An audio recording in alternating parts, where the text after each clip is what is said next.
How do you say Friday in Portuguese? The word Friday in Portuguese is sexta-feira. Sexta-feira. Sexta-feira é o meu dia favorito. Sexta-feira é o meu dia favorito. Friday is my favorite day. Vamos ao cinema na sexta. Vamos ao cinema na sexta. We're going to the cinema on Friday.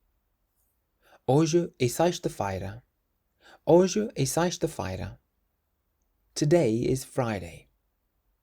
The word sexta means sixth in Portuguese, meaning the sixth day of the week. Portuguese uses this numerical system for weekdays, rather than naming them after gods like we do in English.